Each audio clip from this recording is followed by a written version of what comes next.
just like the Silicon Valley bank run was part of the Kabuki theater to make people afraid of banks.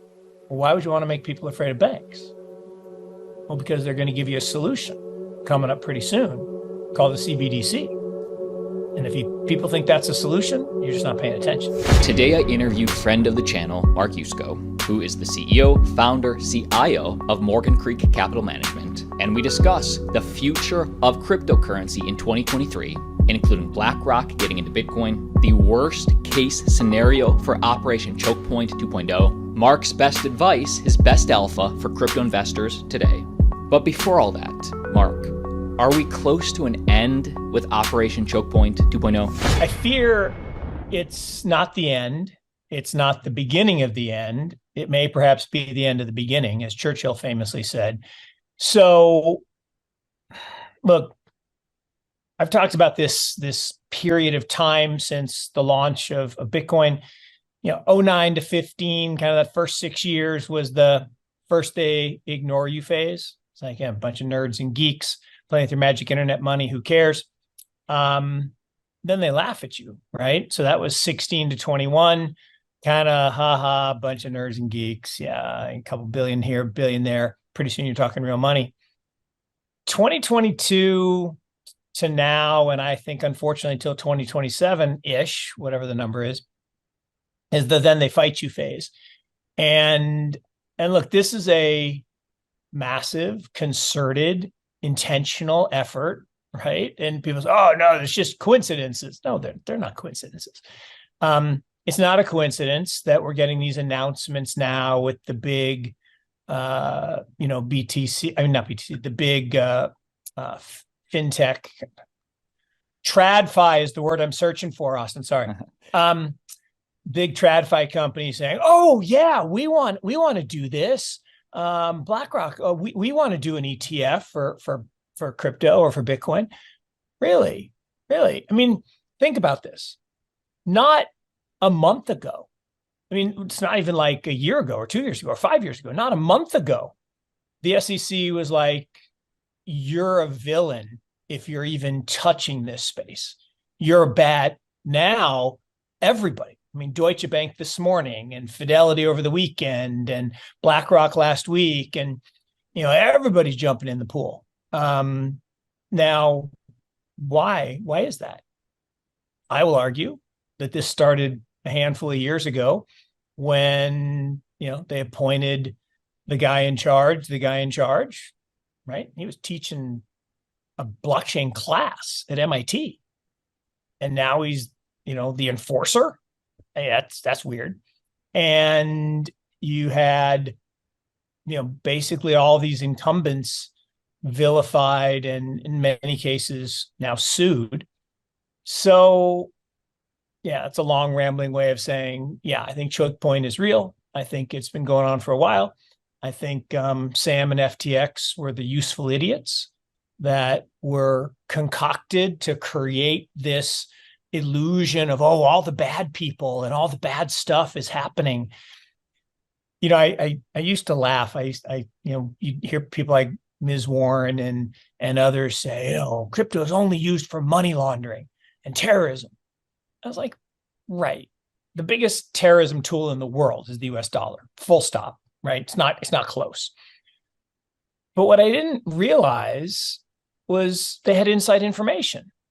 They were actually doing the money laundering with crypto through FTX. So there's a whole bunch of stuff there that, we don't even have to dive into, that bad stuff, bad people doing bad stuff.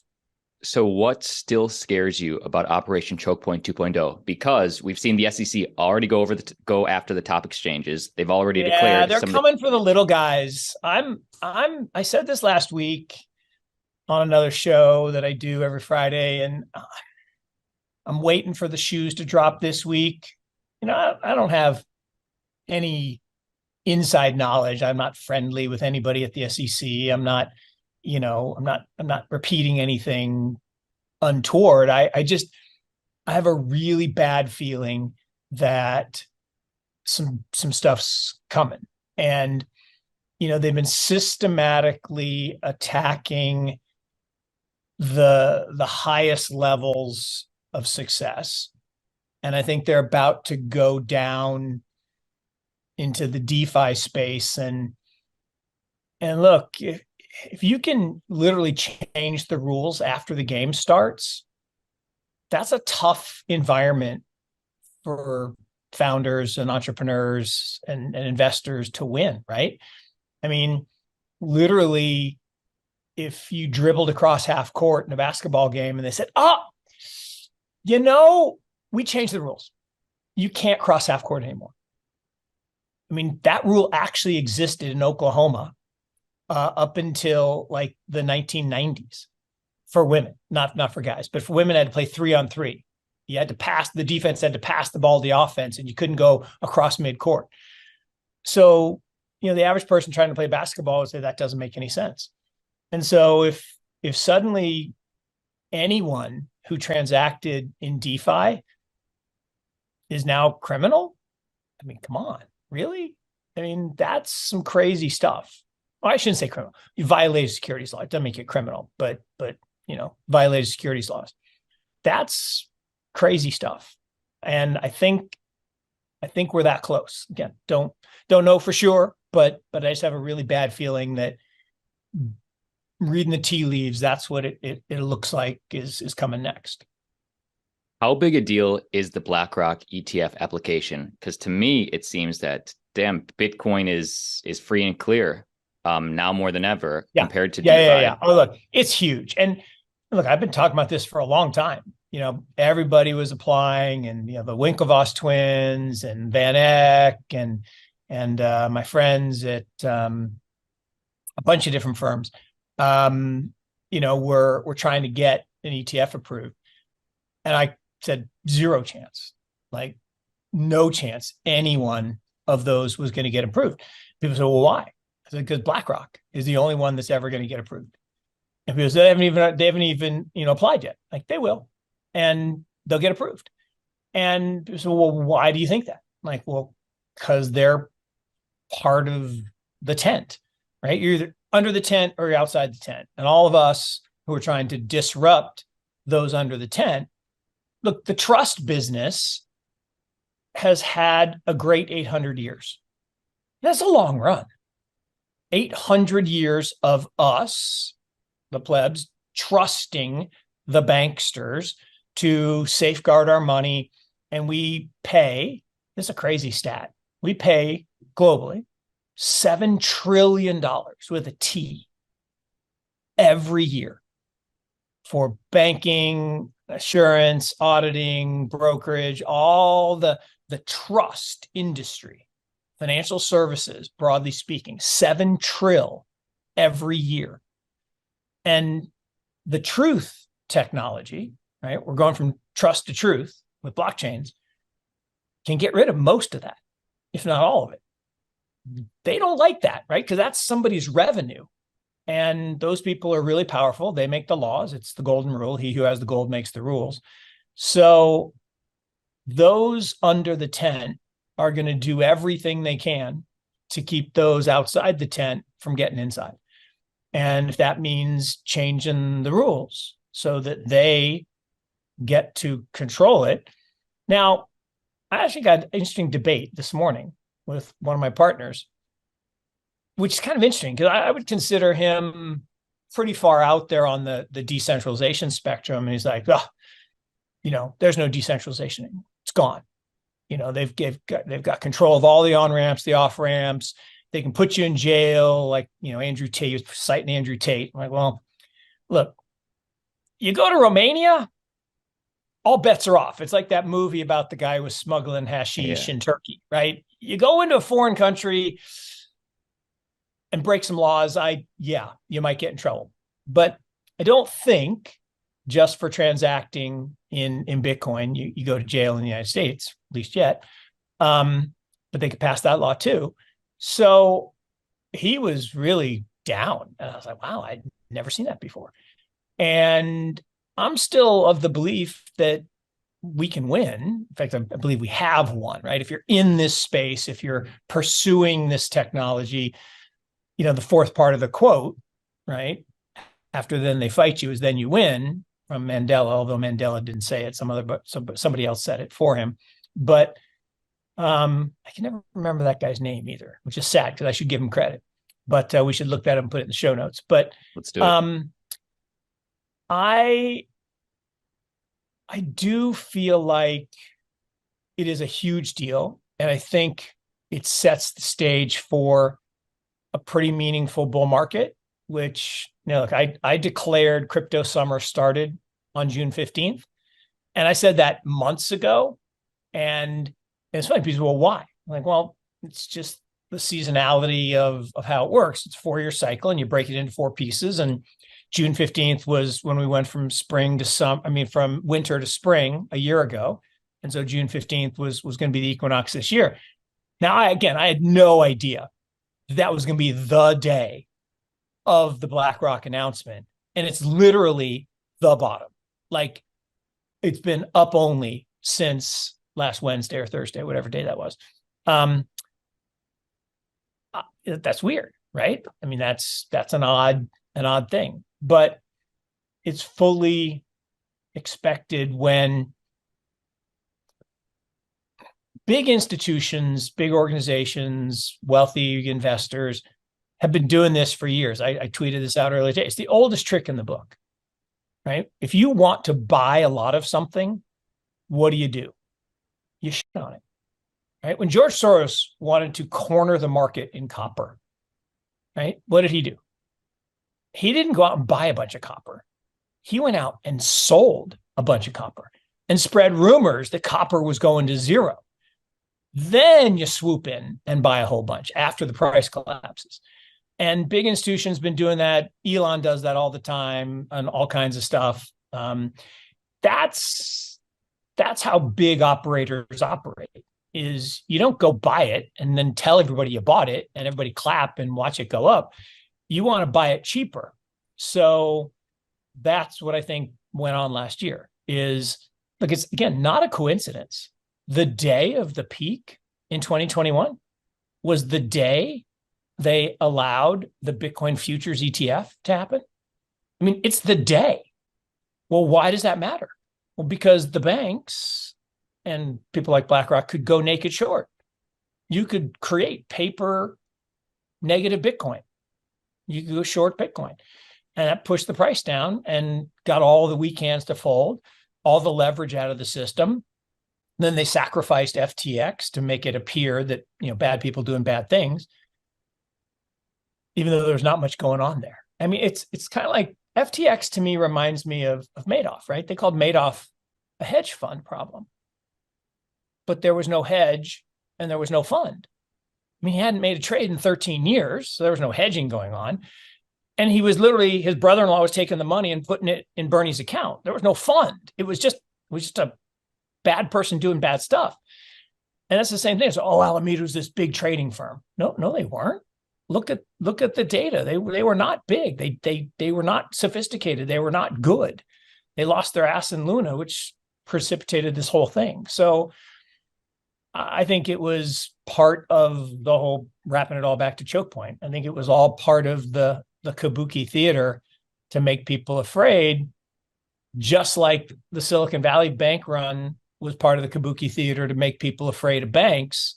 Well, why would you want to make people afraid of banks? Well, because they're going to give you a solution coming up pretty soon called the CBDC. And if people think that's a solution, you're just not paying attention, right? You should be very, very, very afraid of CBDCs. Mark, final question. And again, for the audience, all your links are down below in the video description. You talk about on Twitter a lot, edge or, alpha or advice. Yeah. Today in crypto, what's an edge you have in your mind?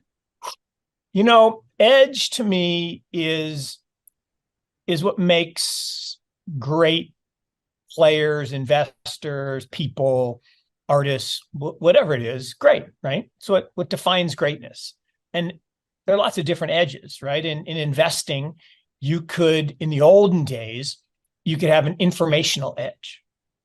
Literally, you could get information before other people.